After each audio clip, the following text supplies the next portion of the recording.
Welcome to the Thrive podcast with the Shiloh Missionary Baptist Church. How does your faith kind of play into it, or does it play into it? What can be done about it? When I say the church, I'm talking about evangelical white Christians and the black folk who attend their churches. Hello, welcome to the Thrive podcast for the Shiloh Missionary Baptist Church of Baton Rouge, Louisiana. I'm Fred Jeff Smith, pastor of Shiloh, and I'm very happy that you chose to share with us. You're either listening to us on iTunes, Spotify, or Amazon Prime, or you're viewing us on YouTube, and we're very grateful for you taking the time to share with us today. We always want to encourage you to reach out to us. You can contact me at fredjeffsmith@gmail.com. fredjeffsmith@gmail.com. Let us know what we're doing right, what we're doing wrong, how we can do this better. I'm very happy today to welcome Mr. Dadrius Lanus to the podcast. This is not Mr. Lanus' first time being with us. Mr. Lanus serves as the president of 100 Black Men of Greater Baton Rouge. He also serves as the president of the East Baton Rouge Parish School Board. And it's in that school board capacity, Mr. Landis, that I have some questions and some concerns for you. Last week, it came out that our school board superintendent, Sito Narcisse, was interested in a job in Broward County, Florida, which I understand is, I believe, the sixth largest public school board system in the country, second largest in Florida. Yep. And as this is being recorded, it came out this morning that he has made the final three in that cut. So what does that say to you as president of the East Baton Rouge Parish School Board about what we're looking at over the next coming days and perhaps weeks? Well, first, thank you, Pastor, for always having me on, always being a good foot soldier and making sure that our community has everything that it needs to be equipped for these types of decisions and also these kind of conversations, right? It means a lot to be able to discuss this in a way that lets our people know that we have our own backs, if that makes any sense. Jumping right into the question, what does it mean for me? It says that you're a young man with a lot on your plate right now, right? So, but I don't take that with a grain of salt. I signed up for this work, and I couldn't think of a better place I want to be right now than to help our school system navigate this space. What I've been telling everybody, telling the community is that whether superintendent is here or not, at the end of the day, the work that happens inside of this district has to be top priority. That's been the main thing that I've been concerned with. You know, I know there's been a lot of talks of the superintendent leaving. There's been a lot of talks about, you know, what does it look like in terms of a contract. The only thing that I'm concerned with right now is the 6,000 employees that EBR employs and making sure that they got a job going into next year. Also, the 41,000 students plus that we have to serve every single day before the start of the next school year. So this budget is everything that's been on my plate. Obviously, I would never tell a man, you know, where your heart desires, you go to that place. The only thing that I can say is that I was caught off guard a bit because we were still working through the budget, and I thought that it would have been better for us to at least get through our budget before these types of conversations and discussions happen. So I would say I was a bit perplexed with that part. But at the end of the day, whatever happens, we got to make sure that our people inside of our school system are readily equipped and ready to go at the end of the day. So that's been my primary concern. Help me with this. I understand that the superintendent did request a raise at the start of the year. Am I correct on that? That's correct. And the board said at that time that they weren't ready to extend such a raise. Do you think that had anything to do with where we are at this moment? I would say no. From my viewpoint, right? I think if you're a good leader, you give your board enough time to understand who you are as a leader. Give them enough time to see your work. At the time when that item was placed on the agenda, the problem was that we had 6 brand new board members that had never been inside of an elected space before, and the current board that had given him his performance evaluation, while it was thorough, while it was good remarks. Again, you're talking about a new board that has to see how you work. This is a new set of bosses, as I would say, because that's essentially what the school board represents, as the bosses for for our superintendent. So at the time, I told him that if it was me, I wouldn't do it. I said, because if you did, what's going to happen is, one, you don't want it to get voted down, because if it gets voted down, you have to wait 60 days to bring it back. But also think about the impact of the way people will perceive that they will look at that like the board doesn't have confidence in you to give you a board extension or contract, which at that time, that just wasn't the case. People wanted to know that we were putting our best foot forward. And at that time, what I asked for was, give us enough time to at least get through our budget. Let's bring it back up in May. Well, what happened in May was that we put it back on the agenda, and the superintendent asked that it be taken off for whatever reason, right? So I just want the community to understand and know that it was not the board's place to say that we didn't believe in you, that we don't want you here, but our priority was our budget. Because at the end of the day, there's two things that a school board member in Louisiana has to do: hire and fire a superintendent and pass a balanced budget. At the time, we had already hired a superintendent, so the contract wasn't up until a year from now, so it'll be up next June. So there wasn't a lot of board members felt like it wasn't a whole lot of time that we had to just jump on, get into that. Let's at least work through the budget, because we had to make sure that we had a balanced budget approved right now, and we're still digging through this thing. We're not done yet. We have until September as our absolute deadline to get through our budget, and I'm very confident that we will. But that's our priority right now, and it has been our priority.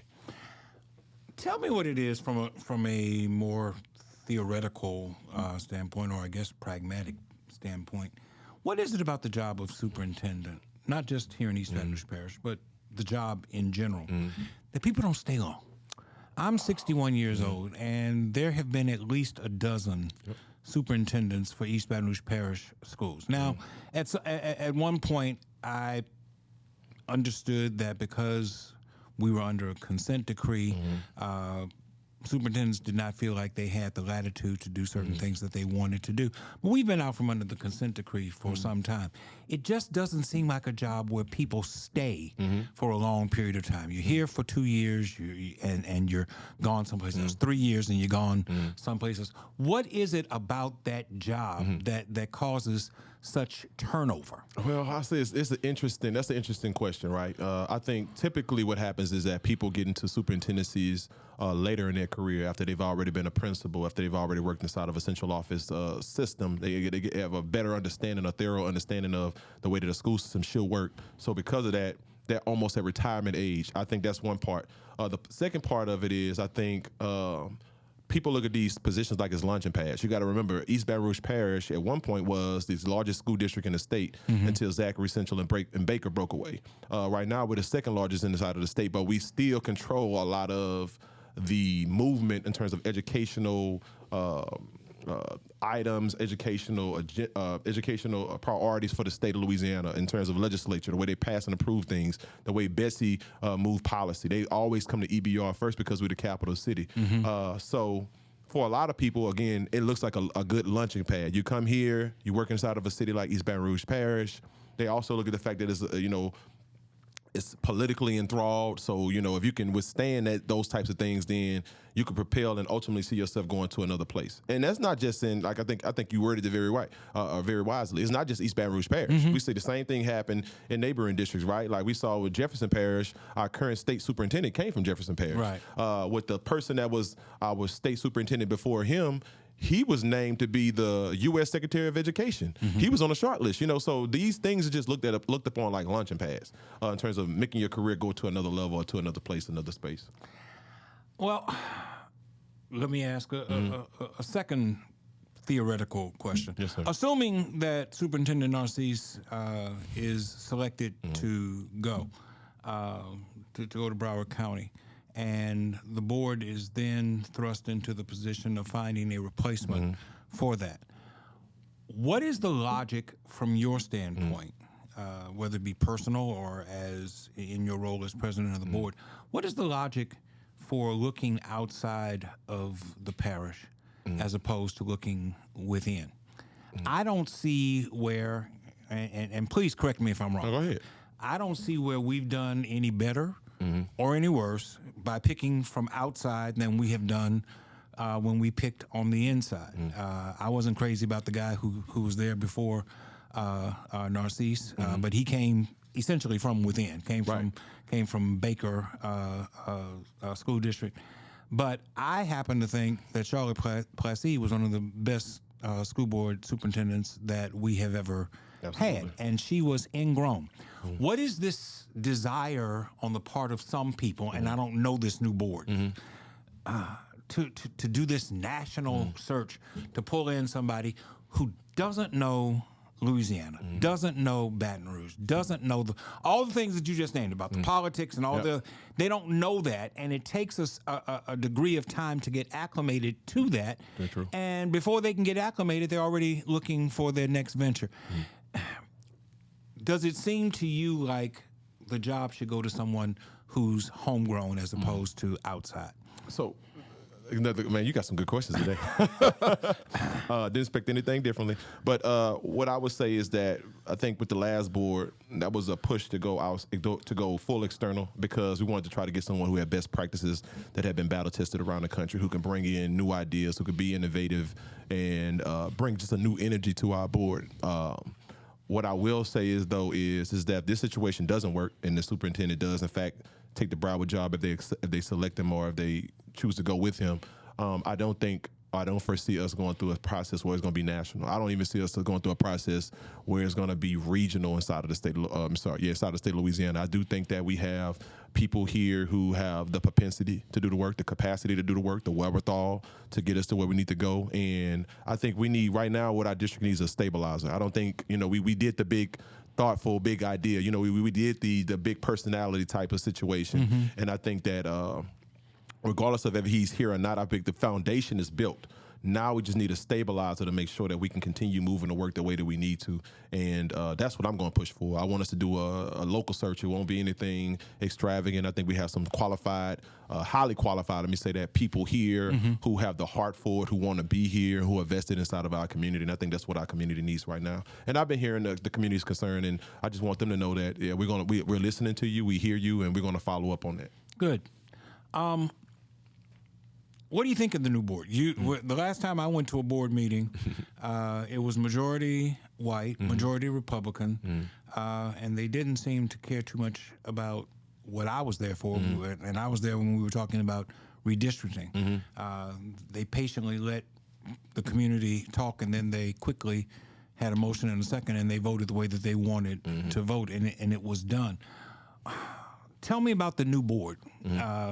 What are your thoughts about it? It's now majority black. It's now majority Democrat. So there's been a complete turnover. Yep. Are you comfortable with, happy with what you have seen thus far? And I know it's still fairly early, but are you happy with what you've seen? Yeah, it's still fairly early, but what I would say, I'm thrilled with what I've seen. They're not afraid to ask questions. They're not just rubber stamping things. They really want to be invested and involved in what they see happen inside of the school system. And I think their hearts are in the right place. So I can say that with this board, this new board, I think their hearts are in the right place. I think they're on the right track to see that our system stays on this this traction of progression. And I like where we are going right now. I can honestly say that. Is there still going to be the same level of push for charter schools as opposed to what I would call more traditional school settings? From what I can read, and for the third time I say, please correct me if I'm wrong. Yes, sir. Charter schools in the East Baton Rouge Parish have not fared as well as perhaps they have done in other parts of the country. Everybody touts the charter schools. We need to go to charters. But when I look at the numbers here, the numbers are not astoundingly better. If anything, they're worse. So why is there this continued push toward charter schools, and will that continue as you go through the process of selecting a new superintendent? So I'll be honest with you. I don't think it's a real, how it was in recent years, I don't think it's a true push for charter schools in East Baton Rouge Parish. This is the problem that we're running into. One, the State Department does not have strong guidelines like East Baton Rouge Parish does. In fact, we have the strongest charter accountability guidelines that we approved about 2.5 years ago. That's stronger than the state. And because of this, that means that we can't rubber stamp schools. If you don't have at least a C average or you don't meet our minimum requirements, then we don't have to legally approve you. But the problem is this. every single charter school that comes through East Baton Rouge Parish school system has an independent evaluator that is selected by both and selected and agreed upon by both the state as well as our local school system. And when that happens, when they give all the checks, even if we vote no, that school can then, or that charter group can then go to the state and go get approved. And when that happens, we have no input on what their charter accountability should look like. We have no input on things like the day-to-day and so being Mr. involved. Brumley and Bessie can veto what the East Baton Rouge Parish. Oh, they've been doing it Board for does. years, and I don't just want to say him, but that's what has historically I'll happened. call his name. Cade Brumley, the head of the Bessie board. They can veto what the parish school system Absolutely. votes for. Absolutely, and it's happened time and time again. I say again and again. In the parish itself, we have over 30 charter schools, but East Baton Rouge Parish, the school system only manages like 12 of them. So majority of the charter schools you're talking about, they're not even managed by our local school system, but because they are being approved by Bessie and because they are in our local area, they still take MFP dollars away from our students. And that's something that we just simply can't control. So they can take money from traditional neighborhood type schools. And yet the school board that has been voted on by the people in the parish can't supervise what goes on within those schools. That's correct. And that seems right to the public. I don't think it seems right to the public. I don't think it seems right to our school district. But honestly, that's just the reality of where we are right now. And the only way we change that is you would have to bring it to the legislature. And as you know right now, that's not a high probability that if we brought a bill like that of that kind, that is going to be approved. What happens if it's brought to a measure before the people in a vote? Or is that possible? It is possible. It has to go through the legislature. Absolutely. To get on the ballot. There you go. Exactly. Okay. Let me ask you a couple other questions. Mr. Brumley, Cade Brumley, Bessie board, made a statement a couple of months back regarding CRT, critical race theory. Yep. There is no such thing as critical race theory being taught anywhere in the state of Louisiana in a secondary school, to my knowledge. So I'm asking you, as East Baton Rouge Parish School Board President, your thoughts. You're not Mr. Brumley, but your thoughts as to why Mr. Brumley thought it was necessary to make these public pronouncements that made the newspaper that Louisiana schools would not teach CRT when they were never teaching CRT in the first place. I mean, What do you think is going on with that? That's a hard question to ask. The only thing I can say is it's political. Obviously, it's in political nature. You see a lot of this happening with a lot of your southern states is that they're trying to get away from this term, CRT, critical race theory. By the way, and I'm somebody who was a history major, more specifically black history. It was my content area. I taught history for a course of, 6 years as an educator, like a true educator on the ground inside of a classroom. So, whether you want to name it CRT, I think that that's a politically fueled term now, is CRT, critical race theory. I think the way we get back to where we need to be is talk about culturally relevance inside of classrooms. This is something that has been taught by every historian in the country, every educational expert. It literally is the same thing. You're talking about people who are going to be culturally competent to deal with students who they historically have never dealt with before. I just don't understand how you could put somebody inside of a classroom that don't understand the culture of the kids who they're trying to teach. You're going to continue to miss the needle every single time. And in fact, I wrote a paper on this. It's called Hip Hop Education: Teaching Others to Teach Us. And I got this start to break this paper from Dr. Lisa Delpit, who made this book. It's called what's the name of the book? Multiplication is for white people. And I think I would ask and charge everybody to please go and order this book and read it, because while people try to, again, they try to politicize what critical race theory is, the whole idea of it is to talk about things that you traditionally don't talk about inside of school, so that people know how they identify inside of those spaces. It's no difference from culturally relevant teaching. And that's what is being pushed inside of our classrooms each and every single day, is culturally relevant teaching. Understanding the culture of the kids or population that you're teaching. couple of issues that surround the school Yes, sir. system. There's a push, I think it's a reality now, that Capitol High School is going to come back under parish control. Yes, sir. Is it coming back as a regular high school or as a charter? No, it will not be a charter school. It'll be a what we call a focused choice school, where they can specifically focus on workforce development. That's something we know they've been lacking inside of that area of town. We're also trying to get the school completely rebuilt or renovated so that it can match and mimic what we see happening over at Park Medical Academy. Anybody that knows Old Park Elementary, what we found over the course of the last 4 years was the school was so stagnant that we didn't know what we were going to do to be able to put them in the right direction. But since we added a focused choice component to it, which was medical, not only has that school improved, it has been our highest jump in any of our schools over the course of the last 2 years. School went from a 29F now to a C, and that has just been Excellent. a tremendous. Right, it's just been tremendous, and the students love what is happening there. I don't know if anybody's actually seen the building, but it's the only building we have right now that's built like a pod. Basically, as you walk through the halls, every classroom is made out of glass. You can see what's happening inside of the classroom at all times. See how students are being engaged. See how they're learning on an everyday basis, and then I mean, for the most part, people are just bought into it, and that's just a lot of what we want to bring over to Capitol High School. Is there money to do that kind of Yes. construction in that cap? Excellent. St. George, it's still hanging over the heads of people in this parish. I know it's still in litigation and there's an appeals process going forth. Should the St. George proponents be successful in getting their independent school system, what would that do to the East Baton Rouge Parish school system? It'd be detrimental if you're not ready and prepared for what is to come. I think that for us, we are ready and prepared for what is to come.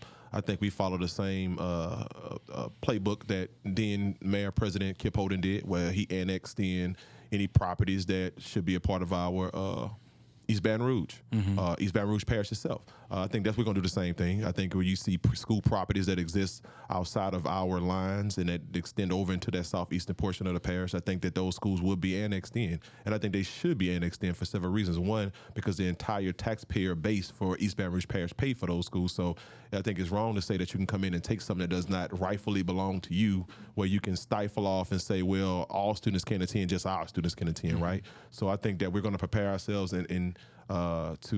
to put ourselves in a position to make sure that we don't lose investments that we have put out there and had in the past. We want to make sure we be able to keep those investments for all of our kids. But so I think that what that does is it places them at a disadvantage, because now you got to come up with a new funding source for how you're going to rebuild and come up with new schools. You still got to figure out how you're going to pay for your elected officials, such as your mayor, how you're going to pay for your funding for your police department, your fire department. There's a lot of things that are hanging out there. And I think what you'd be surprised to know is that people with money that actually live in St. George, majority of them don't want that to happen because they don't want taxes to go up. Yeah. Right. So There's several members of this church who feel exactly the same way. And that's just the people who are just members of the church. But you have people with a lot of money and a lot of know-how and say-so that have said, we do not want this to happen. It is a bad idea. And we talking about billionaires that live in the state of Louisiana, that live within that region, that do not want to see this thing happen. And they are willing to put their resources up to see that it doesn't happen. Should it happen, and again, I'm speaking in hypotheticals, would we pursue a path to force the new school district to purchase Woodlawn High School, Woodlawn Middle School, Woodlawn Elementary School? I think so. Southeast Elementary School? I think so. Good. I think so, for sure.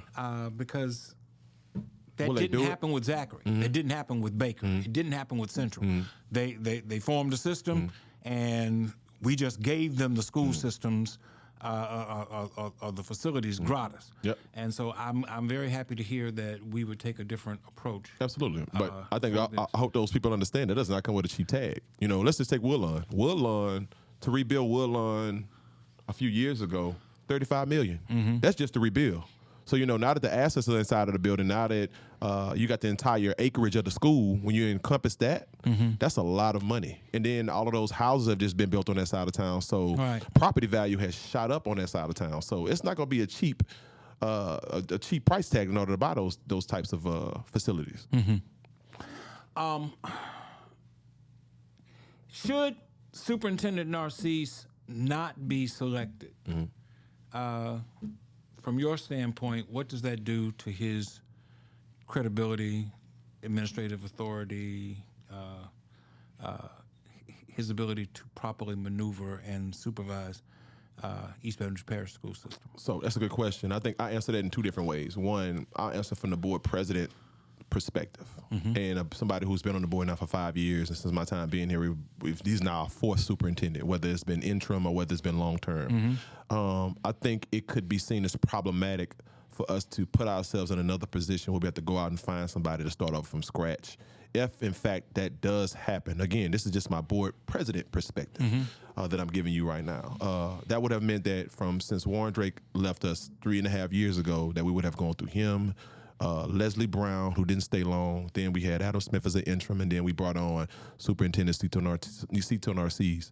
I think it'll be problematic for us because of where we are in terms of programming inside of schools, the things that we've been able to accomplish and bring on to our system over the course of the last 2.5 years. I think some of those things could be seen as detrimental. Not that we couldn't get through it or work through it, but I think it could be detrimental. And just the appeal or approach of what it looks like for our school district as a whole, right? Now, on the other hand, the public perceives this totally differently, right? Because they don't see it at a 30,000 foot view.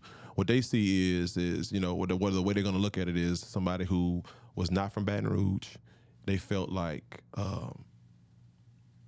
anywhere he's went before, it's been kind of almost like a common pattern, and a lot of the things that I'm saying right now is things that I've been hearing over the course of the last 2 weeks. And, I have to give heed to the people who I serve every day. So I have to take notice to what they're saying. But those are the types of things that they're saying. And I think for a lot of them, I feel like a lot of the energy left out of the room once they found out about the new job, and what's going on out there in Broward County. So I think it's going to be a tiring time for us to figure out where do we go from here after this situation happens. Are we going to be able to work through it? I think we will. Will it be an ideal situation for either side? I honestly don't know, because a lot of this stuff is about leverage too, right? It's like, what do you put yourself in terms of leveraging the contract, or what do you put yourself in terms of the school district? Where do you want to see yourself go? We set our clear goals with key performance indicators when we came up with a strategic plan. When you bring somebody else in, they bring in a whole nother plan. So that's what I'm saying when I say, from a board member standpoint, a board president standpoint, it could set us back. It could set us back in terms of progression. But I also understand that, that you serve people, and the people you serve are the ones that have a voice, and what they say, it does matter. And I take that into serious consideration. What's the current budget? I know you're working on the budget for the new fiscal year, but what's the current budget of the East Baton Rouge Parish? Just the general fund budget is close to $600 million. When you encompass, when you encompass the special revenue budget, that's about another $150 million. When you add in tax plan dollars, because that's a whole nother pot of money, right? From the tax plan, that's about $400 million that we have set aside for that. We also our own insurance carrier too, so we actually hold policies for people who leave, things of that nature. So when you encompass all of the money that we receive inside of our accounts as a school system as a whole, we're close to about $1 billion as a school system. Okay. And you're comfortable with the fact that with that amount of money and the projects that you have in place, both personnel-wise and facilities-wise, that the East Baton Rouge Parish school system can move from this situation and be successful going forward? Absolutely. But I will be honest with you, though, Pastor. We have to make some really, really tough decisions, one of which is going to be school consolidations. Right now, we're still operating schools like Zachary Central and Baker are still part of our school district, and in fact, they aren't. I think other neighboring districts, one of which Jefferson Parish, which is the largest school district in the state of Louisiana, they have about 65,000 kids. They're already moving in a direction to start downsizing what schools look like and start doing consolidations. One, because it does two things for you. Right now, we have a teacher shortage. By consolidating, it allows us to put more teachers inside of the buildings that's serving kids. Two, we have a utilization rate of some of our schools are under 50%. So let's say you have a school that could house 1,000 students, but you only have about 200 kids attending that school. Well, the bills don't change at that school. The amount of money you're paying your staff doesn't change at that school, so you're still footing that bill. But just literally 2 miles down the road, you have another school with another similar problem, which it makes more sense for us to try to condense or consolidate those schools. What I always tell people is it can be done, and it can be done in an effective and efficient manner. My district, which is District 2, of the northernmost portion of the parish, I've done more school consolidations than anybody in the last 10 years. It was so far we have 6 schools that we've consolidated to make 3, and it has been so much better for those schools. Claiborne Elementary merging with Howard Park, or Brownsfield merging with White Hills, North Banks merging with Glen Oaks High School. It just put us in a better place than we were before. Now, what I will say is that we have to be careful about the way that we combine in schools, and just be mindful of the population of students that we're fixing and putting inside of schools together. Because obviously you see a lot of the things that's happening in terms of violence around our community. And that's going to be another situation we have to talk to with our budget too, is school safety, right? But I think we have to get to a place where we don't hold on to our school so much like it's so strong, like it's a legacy, right? And we have an influx of elementary schools that I think that could be consolidated and it'll help us on the money end if we do it the right way. We could save about $5 million and still be able to service our students in a better way. So let me ask a different question. It came to my mind as you were speaking about consolidation. What happens to the facilities as you transition from 2 schools to 1? There's a school facility that's going to be left vacant. What happens to that facility? Well, I think in the past we haven't done a good job of understanding what our facility-based assets are. And that's what I'm pushing for now. That's what our board is pushing for now, to understand what are our facilities-based assets. How many schools do we have? What schools, what shapes are they in? And are we in a place where we can either lease those buildings or can we sell those buildings off to bring that investment back into our school district?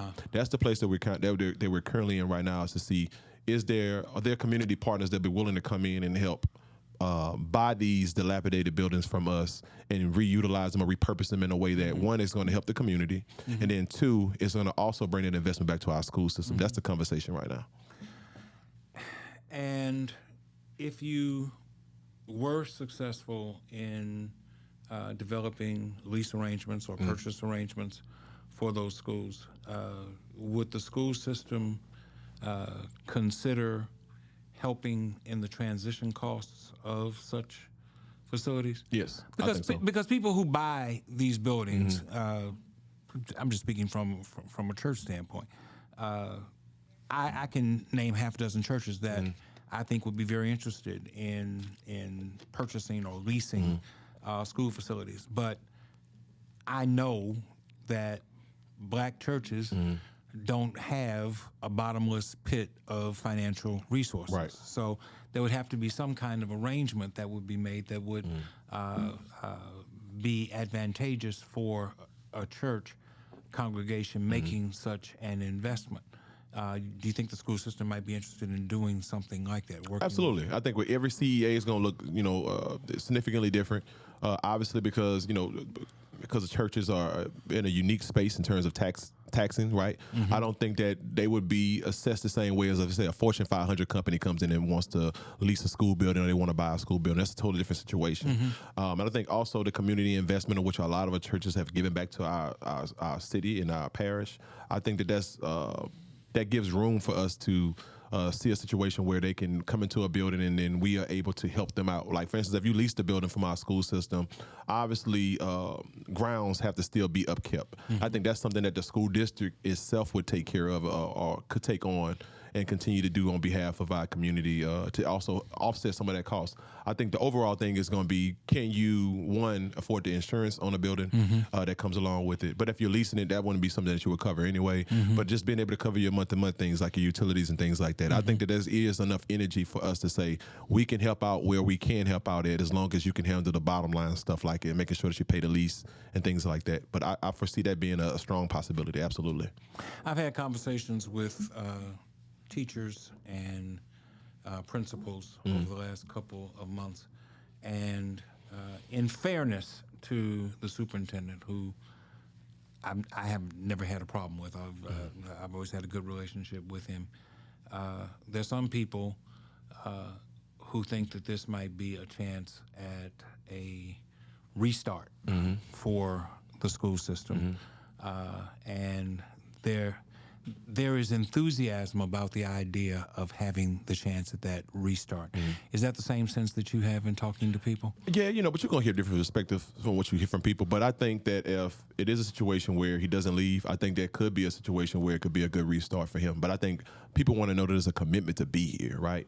A commitment to be here means that your family is here. It means that you buy a home here, because those are long-term investments. You don't just, when you buy a home, that's somebody where you want to be, right? Especially because it's, a significant investment. So I think there's just certain things that people want to see to let them know that, give them reassurance that there's a commitment to really want to move the needle here. What I can honestly say is this: he's brought a lot of attention to East Baton Rouge Parish that we have not seen before. That's about the most political, diplomatic statement. but it's true. It is true. He's brought a lot of attention. Yeah. Yes, but I'm gonna tell you the reason why I say that, Pastor, because never before than any other superintendent have we been able to bring in the top superintendent in the country, which was Dr. Cardona. That's the U.S. Secretary of Education. He came to our district. He walked our schools. He came to Glen Oaks, right? He saw what happened with, our Pathways to Bright Futures program, which is pushing students into workforce development to find their path where they choose what pathway they want to go down, rather than the school district saying, no, you should do this. And when he came here, he said that this needs to be the model used around the country. So things like that always resonate with me, because it's been a hard time of finding people that could attract people like that to come to, a town like Baton Rouge and say, man, you're doing good work here.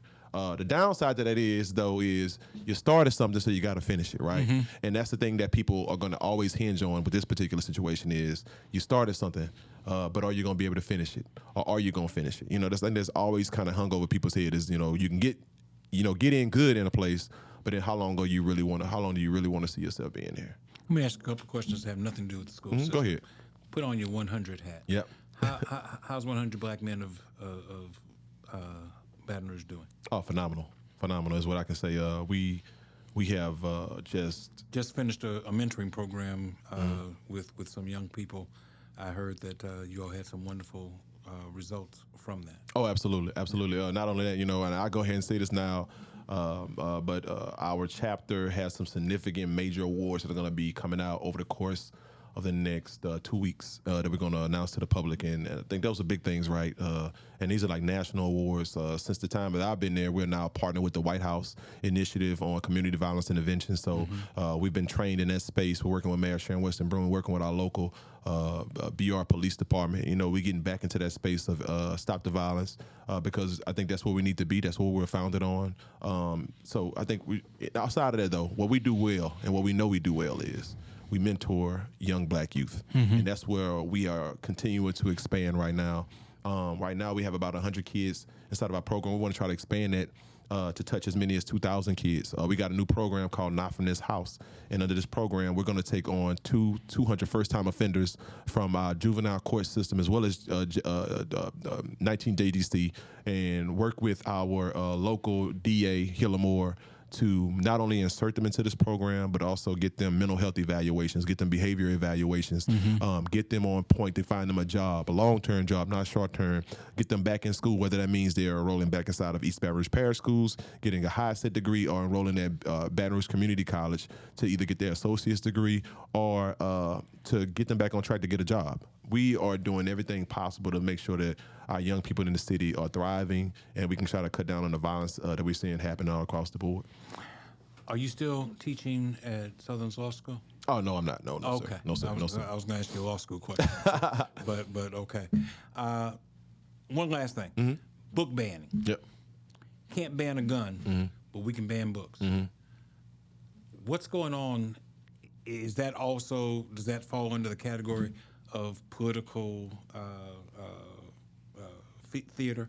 Yeah, so I would say that hasn't come across my desk, as a president. I'm not in the place where I'm going to tell somebody to ban a book. I don't think these conversations are curtailed for schools. These are more politically inflamed questions, and that's why I try to draw the line. If we're not talking about how we're developing our students or how we are going to increase what we see happening in our schools, then those are kind of conversations I kind of stay away from, because this is just so politically enthralled that they just try to get you to have those conversations. So another one is, what was the one that came up recently? I was on Jim Inkster's show, and somebody asked a question about banning assault rifles, right? And I feel like the same thing. These are politically inflamed questions that historically have received no movement, right? For me, I want to talk about how we keep our schools safe rather than banning assault rifles, something that's going to be an uphill battle anyway, right? That's for our elected officials in Washington, D.C. to talk about. When you talk to me, I'm talking about how do I keep my campus safe? What adequate camera systems and making sure that we see who's coming and who's going at all times. Making sure that our campuses are locked down throughout the day to ensure that no intruder can just simply walk up on a campus. Making sure every campus has fencing inside of communities that have been deemed unsafe.